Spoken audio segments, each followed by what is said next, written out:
تو یہ دیکھیں ہمارے ساتھ کچھ علماء کرام یہاں پہ موجود ہیں اور ان سے آج بات کریں گے، جاننے کی کوشش کریں گے۔ سر آپ کہاں سے آئے ہو اور زمان پارک میں کتنے دن ہو گئے، کیوں آئے ہو عمران خان کے لیے یہاں پہ؟ بسم اللہ الرحمن الرحیم۔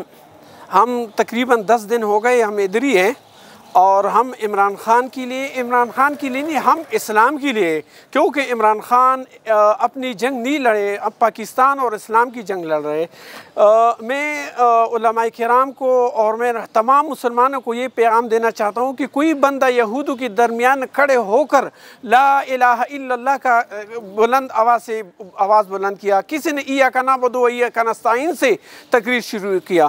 یہ لوگ کہتے ہیں کہ یہودوں کا ایجنٹ ہے، میں یہ کہتا ہوں کہ یہودوں کی دشمن ہے، اسی وجہ اب اس عمران خان کو تکلیف پہنچا رہا ہے، اسی وجہ سے عمران خان بھی تکلیف میں ہے۔ لیکن میرے خیال میں یہ ان کے لیے عبادت ہے، یہ تکلیف نہیں ہے، یہ اسلام جنگ لڑ رہا ہے، یہ حضور علیہ السلام عشق کی جنگ لڑ رہا ہے، یہ مدینہ ریاست کی جنگ لڑ رہا ہے، یہ حضور علیہ السلام عشق اور محبت کی بات کر رہا ہے۔ انشاءاللہ ہم عمران خان کے ساتھ دیں گے اور ساتھ رہیں گے، اور عمران خان کی جس طرح عمران خان کی اسلام کی بات کر رہے ہیں، مولانا فضل الرحمان کو ہم بتا رہے ہیں آپ نے کتنے کافر مسلمان کیا ہوا ہے، آپ کی وجہ سے کتنے مسلمانوں کو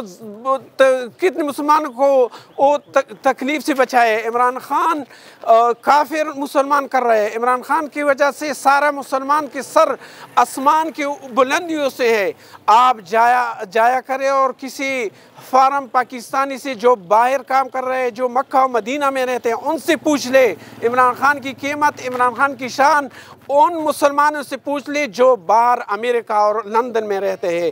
خان جو ہے ہمارا لیڈر ہے، یہ اسلام کی آواز کر رہے ہیں۔ فضل الرحمان کو ہم دعوت دیتا ہوں، آ جاؤ، یہ چور ڈاکو چھوڑو، عمران خان کی آواز بن جاؤ تاکہ اللہ تعالیٰ آپ سے راضی ہو جائے۔ اللہ اکبر، یا رسول اللہ، یا رسول اللہ، یا علی، زندہ باد، زندہ باد۔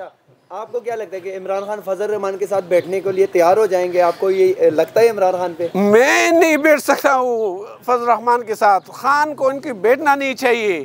یہ جس کو لٹیرے اور جس کو یہ چور ہے ان کے ساتھ اچھا لگ رہا ہے عمران خان۔ گزشتہ روز جو یہاں پہ زمان پارک میں ہوا، چادر اور چار دیواری کا تقدس پامال کیا گیا، خان صاحب گھر پہ نہیں تھے، ان کے گھر پہ بغیر وارنٹ کے ان کے گھر پہ چھاپے پڑے، تو اسلام اس بات کی اجازت دیتا ہے؟